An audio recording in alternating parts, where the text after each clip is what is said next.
ताईच्या पेज टाकालो ताईच्या पेजवर शिका ठीक आहे ताईच्या पेज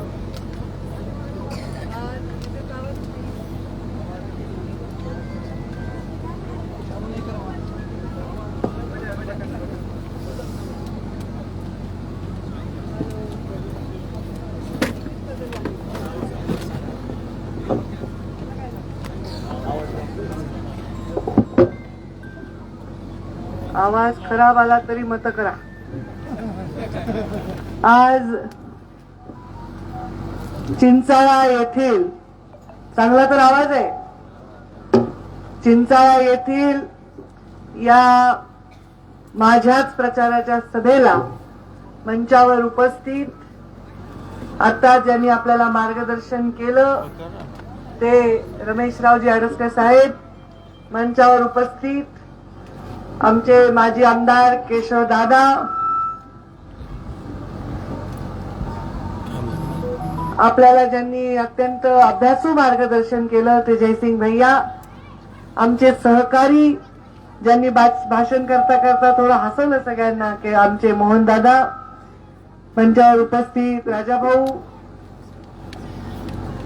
शेषेरावजी जगताप, औदुंबरजी सावंत, BM पवार, पोपटराव शेंडगे, बजरंग साबळे, श्रीराम बादाडे, बाबरी मुंडे, संजय आंधळे, सतीश बडे, चांगलं तुमचे लावूनच नाव असतात रे.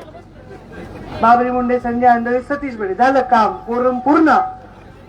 आणि सचिन लगडे, विश्वनाथ शिंदे, ज्योत्स्ना बादाडे, सोमनाथ बडे, मच्छिंद्र झाटे, संदीपान खळगे, सचिन लंगडे, दीपक अंबोरे, नीताताई आमच्या सरपंच चिंचाळ्याच्या, आणि शिवाजी आप्पा इथले माजी सरपंच शिवाजी मुंडे, सर्व उपस्थित मान्यवर, आणि एवढ्या मोठ्या संख्येने एवढ्या उन्हाचं एवढे तास झाले ही सभा ऐकण्याचा धारिष्ट दाखवत असणारे सगळे वडीलधारी मंडळी, टोपीवाले दिसायलेत, फेटेवाले दिसायलेत, आणि आमचे चाचा पण दिसायलेत, सगळे मुस्लिम बांधव आमचे, दाढी टोपी, सगळ्यांना माझा नमस्कार. आणि तेवढ्याच संख्येने उपस्थित माझ्या माय माऊल्यांनो, माता भगिनींनो, माझ्या याडी भगिनींनो, सर्वांना माझा नमस्कार. मी आज आपल्या समोर उभी आहे. ते ह्याला आता हलवू नका, हे जसं आहे तसंच राहू द्या, हे बदलू नका आवाज वगैरे. मी आपल्या समोर उभी आहे ती 13 मेला आपण सर्वांनी मला मोठ्या सन्मानाने मोठं मताधिक्य देऊन संसदेमध्ये पाठवा ही विनंती करण्यासाठी उभी आहे. आपण प्रस्ताविकामध्ये सांगितलं पाटील साहेबांनी की या गावाची पूर्वी काय परिस्थिती होती आणि आता काय आहे. काय परिस्थिती होती आणि आता काय आहे याचा जरा विचार केला तर आपल्याला प्रश्न पडतो की आपण कसे जगत होतो. मला आठवतंय 2009 ला मी मुंडे साहेबांच्या लोकसभेच्या प्रचारासाठी जेव्हा जिल्ह्यात फिरत होते, माझे हाडं खिळखिळे झाले होते, एवढी वाईट परिस्थिती होती. मला आठवतं की मी 2004 ला त्यांच्या विकासाच्या कार्यक्रमाच्या निमित्ताने प्रचारासाठी फिरत होते, तेव्हा गाड्यांमधलं अंतर आम्हाला कमी ठेवावं लागायचं, कारण एवढा फुफाटान धुराळा असायचा की गाडी दिसायची नाही समोरची. हे सत्य परिस्थिती मी सांगते. त्याच्या आधीच्या निवडणुकांत सुद्धा मी फिरले, तेव्हा विषय लोकांच्या मागणीचा नव्हताच. लोक जास्त मागतच नव्हते, रस्ते बिस्ते काही मागत नव्हते. लोक गपचूप येऊन बसायचे आणि मत ऐकून घ्यायचे, मत द्यायचे. आता इथं बसलेत, तिकडे लहान बसलेत, माझेच आहेत ना, उभं बघायला लांबून लांबून. माझे मतदान करताल ना, एवढं लांब बसलात म्हणून विचारायला आहे ना. वा वा, अरे वा, असं आहे का. मग मी 2004 ला प्रचाराला बाहेर निघाले, तेव्हा मी म्हणलं आता हे काही बरोबर नाही, आपल्याला ह्याची काहीतरी यादी केली पाहिजे. एक वही तयार केली आणि त्या वहीमध्ये मी लिहायचे, आज मी या गावाला भेट दिली, या गावामध्ये हे नाही, गावामध्ये ते नाही. तुम्हाला काय वाटतंय, पंकजाताई पालकमंत्री झाल्या आणि काही बटन दाबलं की तुमच्या गावापर्यंत रस्ता आला, 25-15 आली, पाण्याची योजना आली, मुख्यमंत्री ग्राम सडक योजना आली. या सगळ्या गोष्टी लिहून एका वहीमध्ये मी तयार केल्या आणि त्या सगळ्या गोष्टींना योजनेमध्ये रूपांतर केलं जेव्हा मी मंत्री झाले.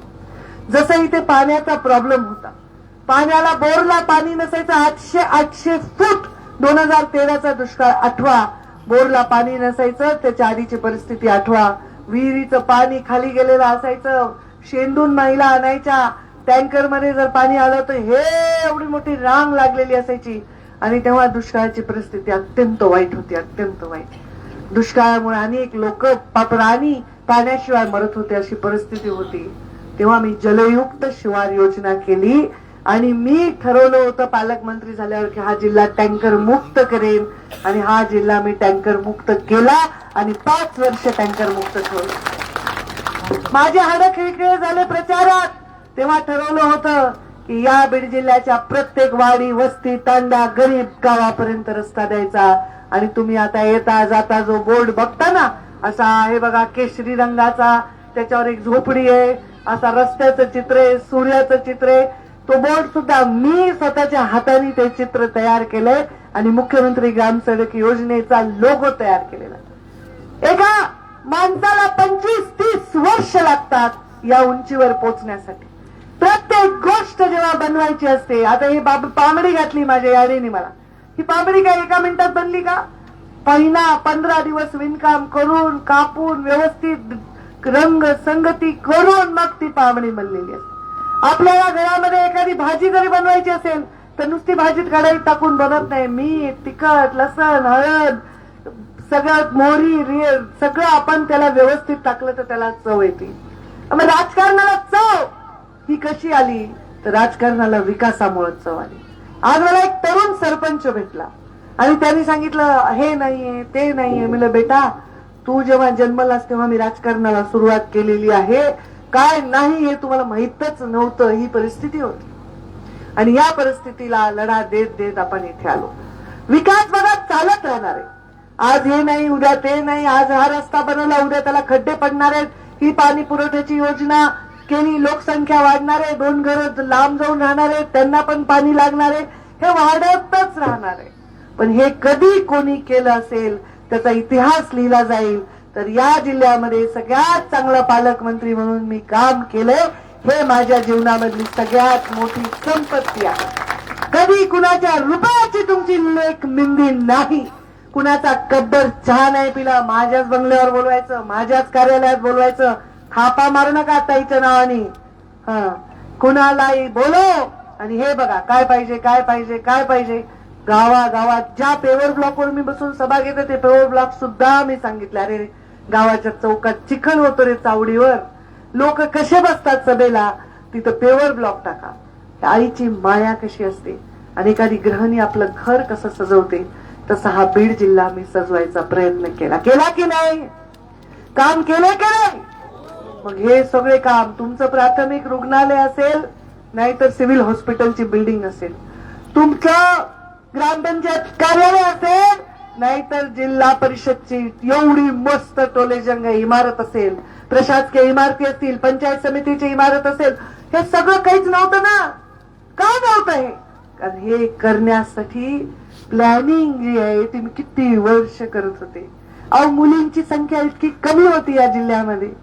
अरे मुंडे हे नाव स्त्री भ्रूण हत्या झालेल्या जिल्ह्याला जोडलं गेलं. इतकं वाईट वाटायचं मला. मी एक स्त्री आहे आणि एका स्त्रीला गर्भातच मारलं जातं, त्यामध्ये माझा जिल्हा सगळ्यात नंबर 1 ला आहे.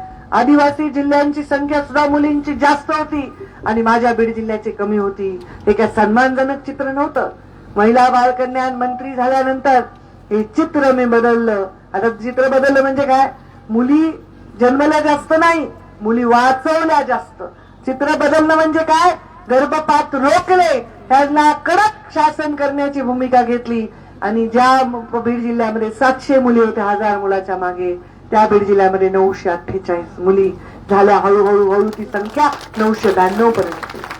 पण नुसतं काही इमारती उभा करायच्या, रस्ते बांधायचे, नुसत्या तुम्हाला सभागृह द्यायचे, पाण्याच्या योजना करायच्या, हेच नेत्याचं काम आहे का? तुम्हाला इज्जत आणि स्वाभिमान सुद्धा गोपीनाथ मुंडेच्या वारशाने आणि त्यांच्या सारख्या संस्काराने दिला की नाही? तुम्हाला बेइज्जत वाटलं का हे आमचा नेता आहे म्हणायला? तुमची मान खाली गेली का की पंकजाताई आमचा नेता आहे म्हणायला? कधीच नाही. पुण्यश्लोक अहिल्या देवी होळकर माझा आदर्श आहे आणि त्यांच्या सरकार राज्यकारभार करा अशा प्रकारचा आशीर्वाद मला स्वतः गणपतराव देशमुख 50 वर्ष आमदार राहिले, त्यांनी मला चौंडीमध्ये दिला की पंकजा तू अहिल्यासारखं काम कर, तू आधुनिक युगातल्या अहिल्या देवी सारखं काम कर. अहिल्या देवी एवढ्या मोठ्या आहेत, पुण्यश्लोक आहेत, त्यांच्यासारखं काम करायचं नखाएवढी जरी माझी सर आली तर किती मोठं काम आहे. आज या जिल्ह्यामध्ये मी काम करत असताना कधीच नाही विचारलं अरे या गावात कोण राहतं, मुसलमान राहतो का, हिंदू राहतो का, ओबीसी राहतो का, मराठा राहतो का, मातंग राहतो का, बौद्ध राहतो, काय काही विचारलं नाही. मी फक्त विचारलं 2 हात 2 डोळे 1 तोंड 2 पाय अंगामध्ये लाल रक्त असणारा माणूस राहतो का, त्याचा विकास केला. हे सगळं मी केलं. 5 वर्ष घरी बसवलं तुम्ही मला, तुम्ही नाही बसवलं. मग तुमचं चांगलं झालं असेल, तुमचं अडलं का काय? पंकजा मुंडे घरी बसली, माझं तर काही 4-5 किलो वजन कमी नाही झालं. मी तर काही फार वेगळी दिसायला नाही, जशी आहे तशीच आहे. उलट बरं झालं, जरा आराम झाला, थोडं वाचन झालं, निघाला नाही. जाऊ दे, आपल्याकडे पद नाही, मग लोकांनी त्रास दिला नाही. बाबा ताईकडे पद नाही, ताईला कशाला त्रास. सेवा केली, कोविड सेंटर चालवले, दुष्काळग्रस्त भागासाठी मदत फेरी काढली, सगळ्या गरीब लोकांच्या इलाजासाठी, त्यांच्या कामासाठी, सगळ्या गोष्टीसाठी. आता एक आमचा इथे ऍडमिशनचा फोन आहे, मी तर कालपासून 4 वेळा त्यांना संपर्क करायला. गरीबाच्या मुलांना शिक्षण मिळावं, पोषण मिळावं ह्याच्यासाठी काम केलंच. मध्य प्रदेश दिल्लीपर्यंत काम केलं. पण मी 5 वर्ष घरी बसले. तुम्हाला भरपूर विमा आला असेल ना? आला का? अनुदान काहीच नाही. मग आता माझ्या योजना अजून चालूच आहेत. मी एवढ्या योजना मंजूर करून ठेवल्या होत्या, कुठं वाटत होतं की हे जिल्ह्याला जावं. म्हणजे मी जेव्हा पालकमंत्री पदाच्या शेवटच्या सह्या केल्या तेव्हा 500-500, 600-600 कोटीचे रस्ते मंजूर करून ठेवून दिले होते. अजूनही नारळ फोडायले सगळेजण हे रस्त्यांचे. आणि असा आराखडा तयार केला होता की कुणालाही त्याच्यातूनच निवडावं लागेल. कोणाला असं नाही करता येणार की अमुक तमुक आम्ही करू, म्हणजे कुणावर अन्याय नाही होणार असा आराखडा तयार केला मी. मग हे सगळं मी केलं, पण त्याच्याबरोबर तुम्हाला विमा दिला. आज एक माणूस नाही या मंचावर आणि मंचाखालचा मी पण की ज्याच्या अकाउंट मध्ये पीक विमा आला नाही. त्याला जर पीक नाही आलं, उष्णता वाढली, पाऊस आला, अवकाळी झालं, विमा आहे ना ताईचा बस. एका म्हाताऱ्या माणसाने तर मला सभेत उठून सांगितलं अहो ताई एवढं पीकही येत नव्हतं मला, इतका विमा आला. म्हणजे इतकं गरीबाची बारीक डोळ्यात तेल घालून काळजी घे. चुकलं का काही? काही चुकलं का राजकीय जीवनात? काही वाईट केलं का कधी? अरे महाराष्ट्रामध्ये एकही देवस्थान नाही, मी अहिल्या देवींचं नाव घेतलं, आमच्या एकही देवस्थान नाही मी सोडलं. म्हणजे मला जरा वाटायचं की देवस्थानालाही माणसंच येतात ना दर्शनाला, त्यांची सोय व्हावी ना. मग हे आमचे संत सेवालाल महाराजांचं मंदिर, आमच्या पोहरा देवीचा केवढा मोठा नगारा भवन, 150 कोटीचा प्रोजेक्ट माझ्याच हाताने सही झाली. आणि तेव्हा आम्ही तिथं कार्यक्रम घेतला होता पहिल्यांदा. चौंडीचा विकास पुण्यश्लोक अहिल्या देवींच्या नावाने प्रत्येक ठिकाणी मोठे मोठे सभागृह दिले, 60-60 लाख रुपयांचे जानकर साहेबांच्या माझ्या खात्याने मिळून. केला की नाही विकास? अरे एवढंच नाही, ज्या रेड्याच्या डोक्यावर ज्ञानेश्वर माऊलींनी हात ठेवून त्याच्याकडून वेद बोलवले आणि त्या रेड्याने सांगितलं आता माझा अवतार संपलाय, मला आता मुक्ती द्या. ज्ञानेश्वर माऊलींनी हात ठेवली, तो रेडा जमिनीमध्ये गेला. त्या रेड्याच्या मंदिराला सुद्धा मी क ब दर्जा देऊन 2.5-3 कोटी देऊन त्या मंदिराचं, कुठे ते मंदिर जुन्नर मध्ये, बरोबर आहे, रेडेश्वराचं मंदिर. म्हणजे कुठलंही काहीच सोडलं नाही, सगळं काम केलं. आणि बसले 5 वर्ष संघटनेचं काम करत. आता खासदार प्रीतमताईचंही चांगलं चाललं होतं. कुणी वारलं, कुणाचं लग्न, कुणाच्या घरी दुःख सुख, कोणी पेशंट आहे, सगळं ताई चांगलं बघत होत्या. ताईची पण हॅट्रिक व्हावी मला वाटलं होतं, पण नाही. आता उमेदवारी मला दिली. त्यांच्याकडे भावी लोकांची संघटना तयार झाली ना, बरोबर ना. तसं आम्हाला भावी लोकांची आमच्याकडे संघटना होऊ नये म्हणून मला त्यांनी पाठवून दिलेत काही दिल्लीला. आणि दिल्लीला आता म्हणजे काय एक नवीन चेहरे, महिला. मोदीजींना महिला आरक्षणाचा विषय सकारात्मक त्यांनी हाताळत असताना चांगल्या महिला लीडर डेव्हलप करणं, महिलाची लिडरशिप आवश्यक आहे. महिलेच्या लिडरशिप मध्ये एक शिस्त आहे, महिलेच्या लिडरशिप मध्ये एक प्रामाणिकपणा आहे, महिलेच्या लिडरशिप मध्ये एक सात्विकपणा आहे, महिलेच्या लिडरशिप मध्ये एक सकारात्मकता आहे. महिलांची जास्तीत जास्त लिडरशिप डेव्हलप करायला मला वाटतं खूप चांगली ही संधी आहे. आणि मला त्यांनी दिल्लीला जाण्याचा निर्णय घेतला. आम्ही पक्षाच्या शिस्तीप्रमाणे तो पाळला. निवडणूक चांगली चाललीये, सगळं चांगलं चाललंय असं म्हणून हातपाय मस्त पसरून आरामात बसायचं नाही. डोळ्यात तेल घालून लक्ष ठेवायचं. आपल्याला एकदा दूध पोळलंय, आता ताकही फुंकून फुंकून प्यायचं, नाहीतर खूप हाल खाणार. खूप परिस्थिती बदलली की नाही? आता सांगा माझ्या मावल्यांनो, तुम्ही आधी आडातून पाणी शेंदत होतात, असं होतात का नाही? आता नळापर्यंत पाणी आलं, गावापर्यंत पाणी आलं. आता जर तुमच्या मुलींना सुनाला सांगितलं जा बरं तिकडे धुणं धुवायला नदीला, जातील का बरं? जा बरं त्या आडातून शेंदून शांतील काय? तर पहिले परसदारा होतं, शौचालय होते का? 10 वर्षापूर्वी मी प्रचार करायचे, गावामध्ये शिरताना नाकाला रुमालही लावता येत नाही. कारण आम्ही नाकाला रुमाल लावला की गावातले म्हणायचे हा तुम्हाला इथं बरं नाकाला रुमाल लावायला, आम्ही कसे राहतो? इतकी दुर्गंधी, इतकं अस्वच्छता. कारण शौचालय नाही दिले. 75 वर्ष देशाला स्वातंत्र्य मिळून आता कुठे खेड्यात सुद्धा जा, एकही टक्का दिसत नाही रस्त्याने कुणी. आता अगदीच कुणी बाहेर रस्त्यात गेलंय, काय झालंय, पाणी नाही, पण कुठे रस्त्याने असं घाण दुर्गंधी नाही.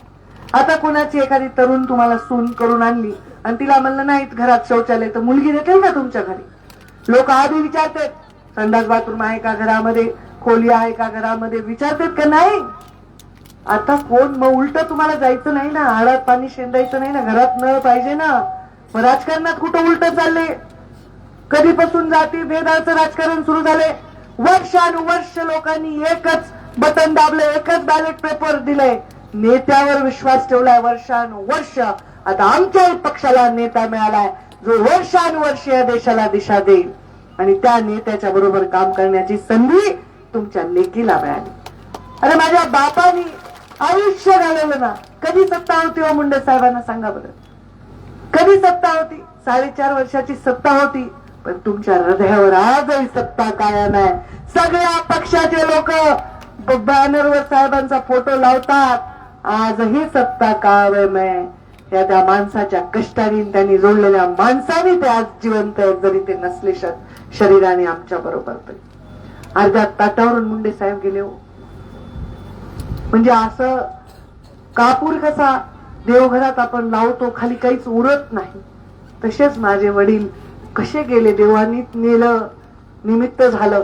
5 वर्ष मला म्हणायचे माझी शेवटची निवडणूक आहे, माझी शेवटची निवडणूक आहे. मी म्हणायचे असं का म्हणता? नाही मी थकलो म्हणायचे. तू सांभाळ. मला राजकारणात यायचं नसताना आणलं, मला राजकारणात कायम केलं, स्थिर केलं, शिकवलं, झगडायला लावलं, स्तूपात टाकलं. मला मखमलीवर नाही चालवलं. शिक म्हणले, शिक. गाडीत फिर, रस्त्याने फिर, धाब्यावर चहा पी, रस्त्यावर जेव. काही हे स्वच्छ नाही, ते असं काय नाही. बघ हे माझे लोक, हे या लोकातून मी इथे आलो आहे, त्याची जाणीव कधीच विसरू नको. म्हणून मी आता माझ्याकडे काय डबावर दागिने असतील ना, घाला वाटत नाही तो.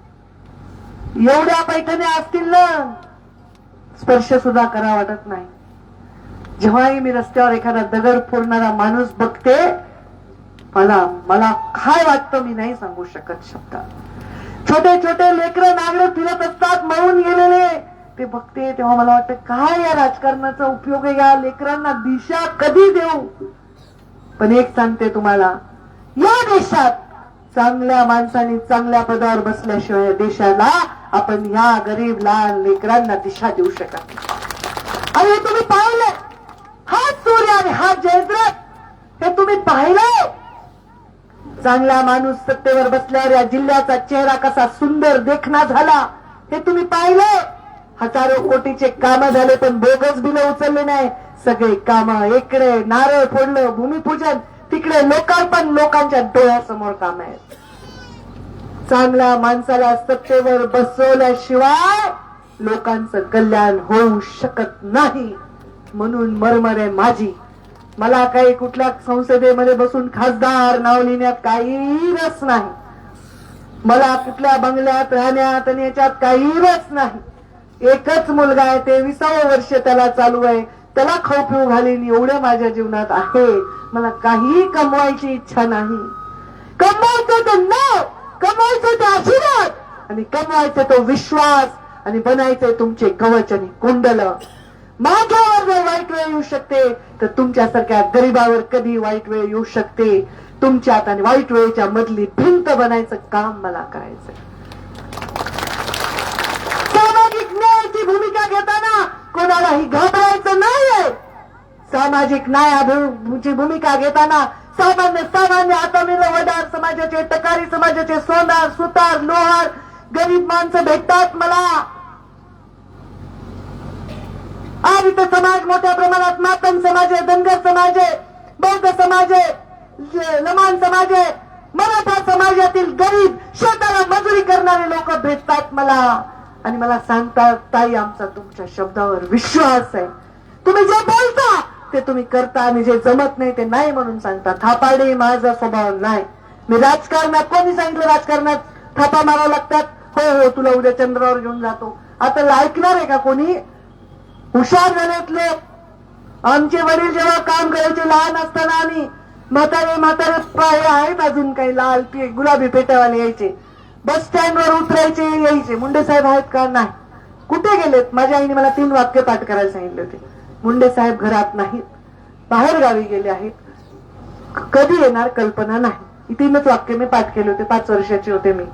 आमच्या खिडकीमध्ये बेल वाजली की मी वाचून बघायचे, कारण आता आम्ही घरामध्ये एकट्याच होतो. मायलेकर कोणी असं त्यावेळी असं नव्हतं ना की कोणी एवढे घरात लोक.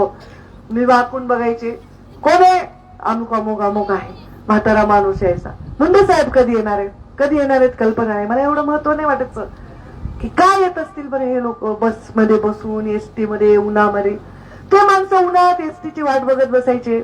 माझ्या जीवाला एवढं लागायचं. मी जेव्हा मंत्री झाले, मी पहिल्याच वर्षी 350 बस स्टॉप बनवले लोकांना बसायला. बारीक काळजी घेतली ना, ते लोक उन्हात बघून जीव तुटायचा माझा. अरे कुणी माणूस कष्टकरी सावलीला तर बसल, एवढी बारीक काळजी मी घेतली. खरं तर मी इथंच पाहिजे ही काळजी घेण्यासाठी, पण बघू आता मला वर पाठवायले दिल्लीमध्ये, तिथून काळजी घेईन मी तुमची, लांबून तुमची काळजी घेईन. मोबाईलचं टावर कसं खूप उंच असतं लांब, पण बरोबर कनेक्शन आपल्या मोबाईलला येते की नाही, तसं माझं तुमचं कनेक्शन कधीच तुटणार नाही. मी कधीच तुम्हाला सोडणार नाही. मी तुमचा विकासच करून दाखवेन. मी कुणालाही जात विचारणार नाही, विचारलीही नाही, विचारायची गरज देखील नाही. ज्यांनी माझ्याविषयी बोटं मोडली, ज्यांनी मला शिव्या दिल्या, ज्यांनी मला धिक्कारलं, कारण माझ्याकडे कुठलाही अवगुण नसताना त्याला सुद्धा ये रे बाबा तू कसा आहेस हे मी म्हणले तरच गोपीनाथ मुंडेची लेख शोभेल ना. गोपीनाथ मुंडे साहेबांचं मीठ किती आळणी होतं.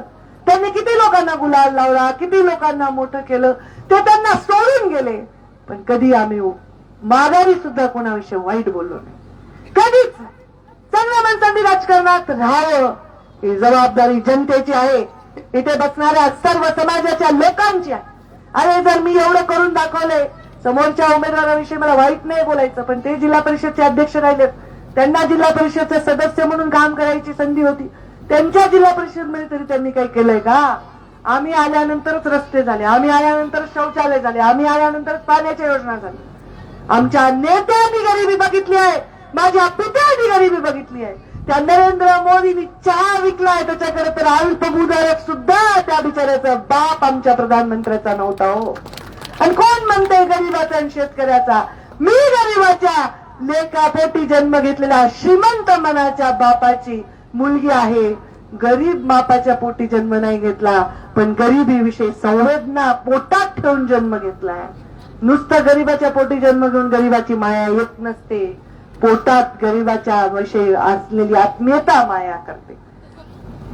सगळे प्रश्न मार्गे लागतील, घडी गेली तर पिढी पुन्हा बिघडून जाते. सगळे प्रश्न मार्गे लागतील, काय विषय होतील ते ज्याचे त्याचे करतील, पण ही संधी आपल्या जिल्ह्याला जन्मात येणार नाही. 4 जूनला निकाल आहे. 4 जूनला त्या दिवशी मी मुंडे साहेबांचा या हाताने अंतिम संस्कार केलाय. त्या दिवशी कसा योगायोग असेल सांगा बरं. हा कसा 4 जूनला निकाल आहे. मी म्हणणार नाही मुंडे साहेबांकडे बघून मत द्या, कारण मला त्यांचा अपमान करायचा नाही. मी म्हणणार नाही मुंडे साहेबांची लेक आहे म्हणून मत द्या, कारण मला त्यांना एवढं लहान करायचं नाही. पण मला असं वाटतं, मी फार आध्यात्मिक आहे, मला असं वाटतं की ही एक कहाणी आहे. 4 जूनला तो निकाल असणं हा निव्वळ योगायोग असूच शकत नाही. त्या दिवशी जे राहून गेले ते पूर्ण करायचंय मला स्वतःसाठी काही नाही. एक दुष्काळी मुक्त जिल्हा करू द्या, जिल्ह्याला रोजगारासाठी मोठा उद्योग आणू द्या, मला या जिल्ह्यामधल्या गरीब बापड्या माणसांच्या इलाजाचे एक मोफत सोय मोठं चॅरिटेबल मल्टी स्पेशालिटी हॉस्पिटल उभारू द्या. 5 वर्ष एवढी सेवा करायची संधी द्या. ही सेवा दुसरं कोणी करू शकते का? हृदयावर हात ठेवून विचारा, आणि उत्तर नाही आलं तर बिनधास्त कमळाच्या फुलचं बटन दाबा. उत्तर नाही देणार. तिथे आता मुस्लिम बांधव दिसायलेत मला मोठ्या संख्येत. अरे तुमची सुरक्षा ही आमची जबाबदारी आहे. नाही होती का मुंडे साहेबाची? मुंडे साहेबांवर प्रेम केलं नाही का तुम्ही? माझ्यावर प्रेम केलं नाही का? अहो मुंडे साहेब गेल्याची बातमी लागल्यानंतर हार्ट अटॅक येऊन मेलेला तरुण मुसलमान होता. इतकं प्रेम मुंडे साहेबांच्या विषयी हृदयात होतं. त्याला धर्माचं शरीराचं बंधन नव्हतं. मुंडे साहेबांवर एवढं लोकांनी प्रेम. उगाच मुस्लिमांना घाबरवले. अरे भाजप, अरे काय केलं 10 वर्षात? काही तुमचं काही दुखवलं? कोणाला वाईट वागवलं? कोणाला धोका दिला? कोणाच्या जीवाला धोका झाला? काय झालं 10 वर्षात वाईट? उगाच कायदा आणायले, मुसलमानांना असं करायला, असला काय विश्वास ठेवायचा नाही. हा कायदा बॉर्डरच्या लोकांना अतिक्रमणासाठी आहे, आणि तो फक्त मुस्लिम लोकांसाठी नाहीये. इकडच्या बाजूचे बॉर्डर मधून दुसऱ्या तिकडचे भूतान बितानचे पण लोक येतील, त्यांच्यासाठी पण असेल ना.